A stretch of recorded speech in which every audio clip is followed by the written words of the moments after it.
Assalamualaikum warahmatullahi wabarakatuh. Sebelumnya kami dari angkatan 6 kelompok 2 mau memperkenalkan diri. Yang pertama saya sendiri Dadam, lalu ada Bapak Denny Zulfikar, ada Ibu Desti Wulandari. Nah, di sini kami sebagai peserta Latsar CPNS PPSDM Regional Bandung akan menjelaskan analisis isu global COVID-19.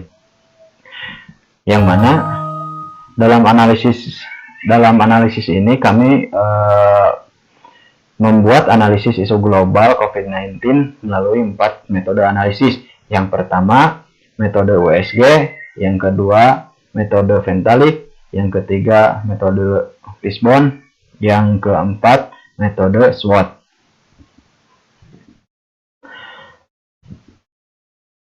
Nah, untuk latar belakang COVID-19.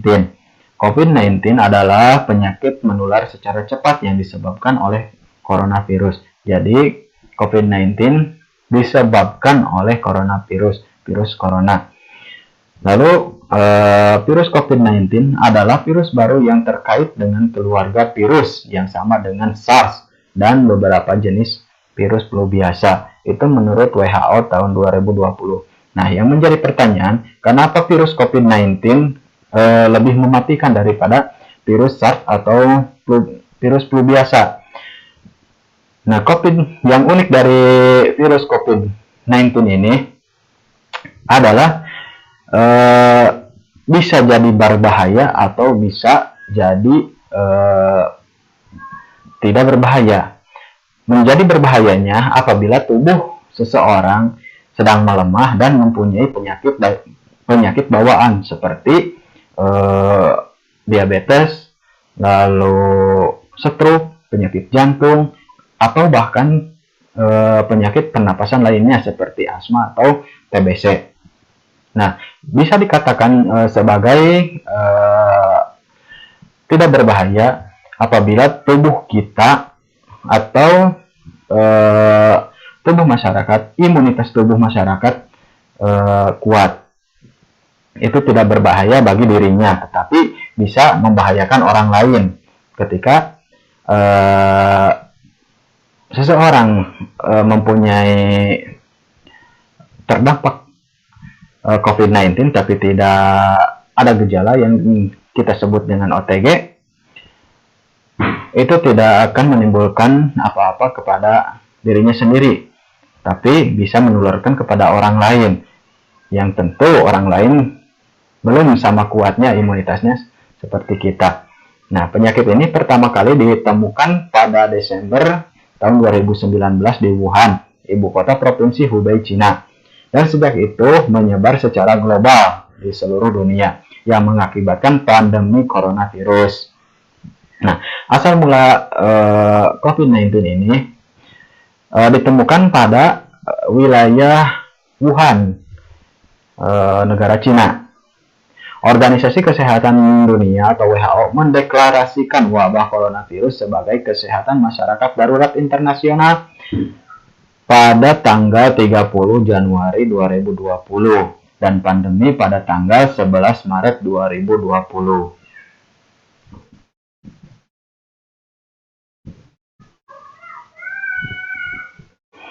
Nah, masuk kepada metode analisis matrik USG. Nah, di sini ada isu dan masalah. Ada 4 isu masalah. Yang pertama, lumpuhnya perekonomian. Yang kedua, meningkatnya angka kematian yang disebabkan COVID-19. Yang ketiga adalah hambatan bagi proses belajar mengajar. Yang keempat, vaksinasi sebagai langkah tepat untuk mengendalikan COVID-19. Apa fungsi dari analisis matrik USG? Matrik USG berfungsi untuk memprioritaskan masalah. Di sini ada 4 masalah. Lalu di USG-kan mana yang lebih berprioritas. Nah, di sini yang pertama adalah masalah lumpuhnya perekonomian. Urgensi diberi nilai 3, seriousness 4, dan grow 4. Menjadi total 11. Lalu yang kedua, meningkatnya angka kematian yang disebabkan oleh COVID-19. Untuk urgensi 4, seriousness 4, dan grow 12. Lalu yang ketiga, hambatan bagi proses belajar mengajar. Untuk urgensi 3, seriousness 4, dan grow 3. Menjadi total 10. Nah, vaksinasi sebagai langkah tepat untuk mengendalikan COVID-19. Urgensi 5, seriousness 5, dan grow 5. Jadi total 15. Nah, dari keempat isu atau masalah ini, yang paling prioritas adalah vaksinasi sebagai langkah yang tepat untuk mengendalikan COVID-19. Kenapa? Karena dengan adanya vaksinasi, COVID-19 bisa dikendalikan atau bisa dihilangkan. Dengan hilangnya atau dikendalikan COVID-19, maka perekonomian akan menjadi normal, kematian yang disebabkan COVID-19 berkurang atau bahkan hilang, lalu proses belajar mengajar pun akan kembali normal. Selanjutnya, di sini saya akan menjelaskan isu global dengan menggunakan analisis pentalik, di mana analisis pentalik itu terdiri dari 5 unsur. Unsur yang pertama itu ada komunitas, selanjutnya adalah akademisi, terus pembisnis, pemerintah, dan juga media. Unsur yang pertama yaitu komunitas. Komunitas bisa disebut juga dengan social power. Sosial itu berarti mereka melakukan interaksi, melakukan perkumpulan ya, sehingga komunitas di sini sangatlah berperan penting dalam mencegah dan juga mengendalikan COVID-19 supaya tidak banyak orang lagi yang terkena wabah tersebut. Beberapa caranya bisa dilakukan dengan social distancing, jaga jarak, atau melakukan protokol kesehatan, dan juga tentunya mengikuti vaksinasi COVID yang telah diselenggarakan oleh pemerintah. Unsur yang kedua yaitu akademisi. Akademisi ini bisa disebut juga dengan knowledge power, di mana dengan adanya pengetahuan itu akan membangun dirinya, akan memiliki keinginan untuk menjaga, mencegah agar dirinya ataupun orang lain itu tidak terpapar wabah virus COVID-19. Itu tadi caranya misalkan dengan social distancing, terus protokol kesehatan, dan juga melakukan vaksinasi COVID-19.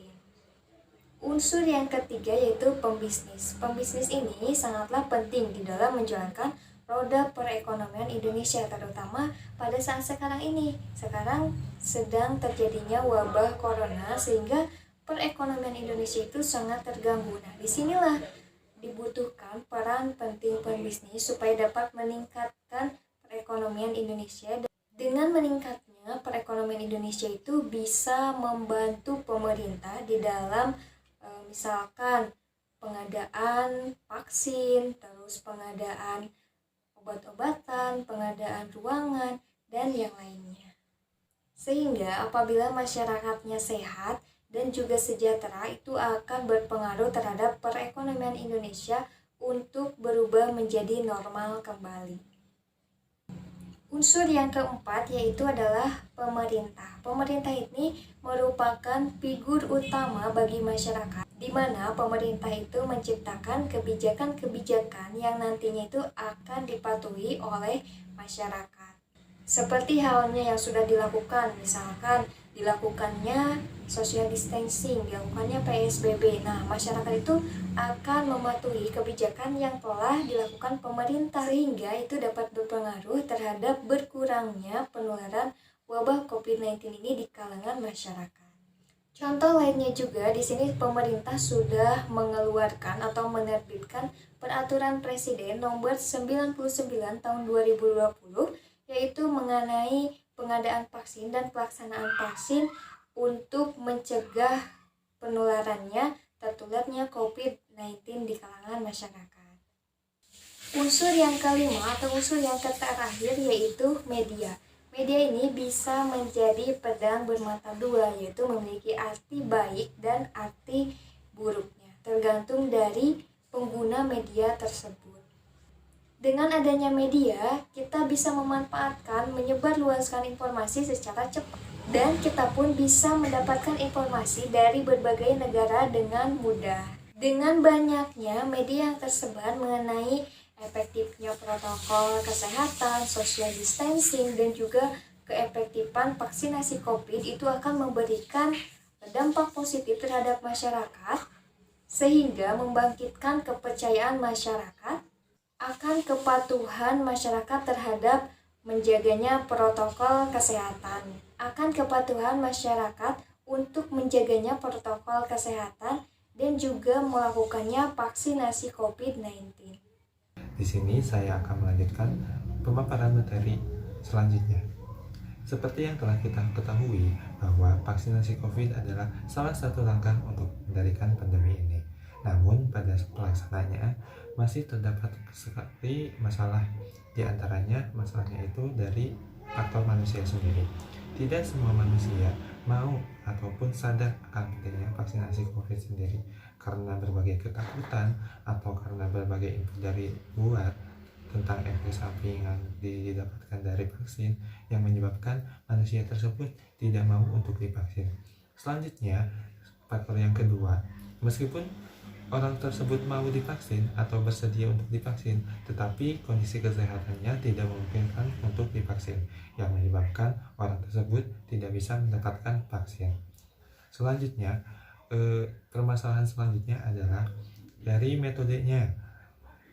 Pada pelaksanaan vaksinasi COVID-19 ini, masih kekurangan informasi tentang pentingnya vaksinasi COVID ke masyarakat.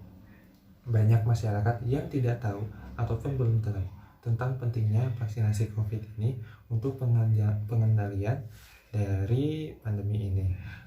Selanjutnya, kurangnya komunikasi atau sosialisasi dari petugas vaksinasi itu sendiri. Jadi petugas vaksinasi itu belum melakukan sosialisasi secara menyeluruh kepada masyarakat, sehingga menyebabkan masyarakat itu sendiri merasa ketakutan ataupun merasa was-was ketika akan divaksin. Selanjutnya, kurangnya leaflet atau brosur yang tersebar ke masyarakat sebagai pedoman bacaan.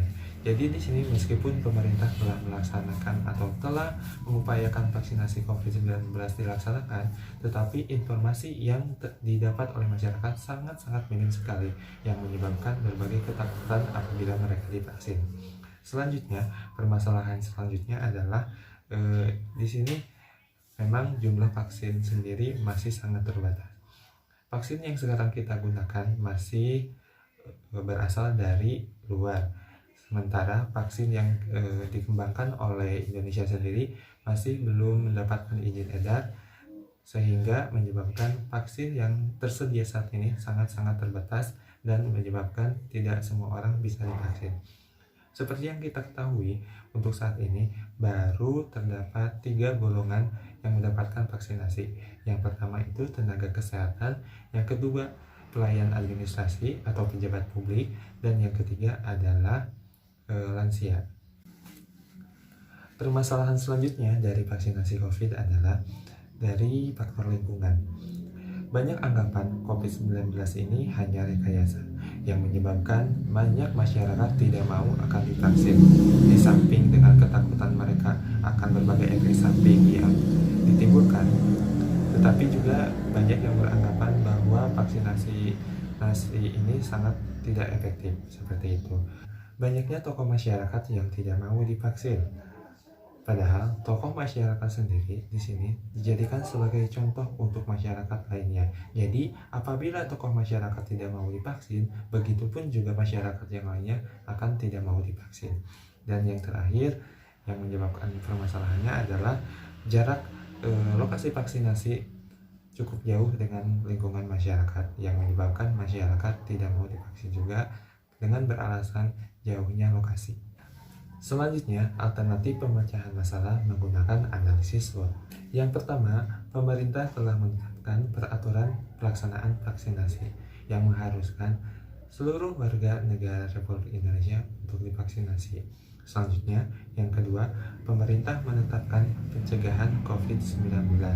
Seperti yang telah kita ketahui bahwa untuk mencegah penyebaran COVID-19, kita biasa menyebutnya dengan 3M, yaitu memakai masker, mencuci tangan menggunakan sabun, dan menjaga jarak. Dan yang ketiga adalah masyarakat menginginkan adanya vaksinasi.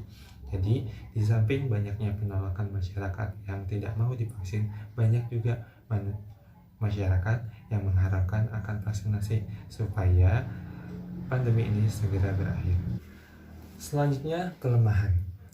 Kelemahan yang pertama adalah kurangnya sosialisasi vaksinasi terhadap masyarakat. Ini merupakan persoalan yang utama, karena sampai saat ini belum semua masyarakat mengetahui tentang program vaksinasi ini. Yang kedua adalah masih banyak yang beranggapan vaksinasi belum tentu efektif. Memang vaksinasi itu tidak menunjukkan atau tidak akan mencegah 100% dari penularan COVID-19. Tetapi vaksinasi ini adalah salah satu cara untuk kita mengendalikan pandemi ini.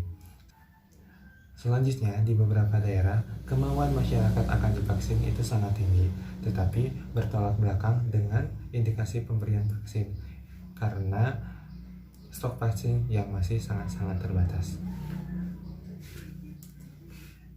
Selanjutnya, peluang. Yang pertama kali divaksin adalah presiden yang diikuti oleh tenaga kesehatan. Hal itu berpeluang untuk meyakinkan masyarakat apabila presiden kita setelah divaksin, masyarakat pun akan bersedia untuk divaksin. Yang kedua adalah adanya keterbukaan melakukan vaksinasi. Nah, di sini di beberapa kota ataupun beberapa daerah menyediakan lokasi vaksinasi di aula-aula terbuka yang mengakibatkan keterbukaannya untuk melakukan vaksinasi. Di samping dari segi peluang, terdapat juga ancaman. Di antaranya ancaman tersebut adanya provokator terkait reaksi KIPI yang tidak terjelaskan oleh petugas vaksinasi. Memang ketika kita sudah divaksin, mungkin terdapat beberapa gejala atau reaksi KIPI seperti pegal dan sebagainya. Reaksi tersebut jika tidak dijelaskan oleh petugas kesehatan ataupun petugas vaksinasi akan menyebabkan ketakutan kepada masyarakat yang menyebabkan masyarakat tidak mau untuk divaksinasi. Sekian penjelasan dari kelompok kami. Terima kasih atas segala perhatiannya dan mohon maaf atas segala kekurangan. Wassalamualaikum warahmatullahi wabarakatuh.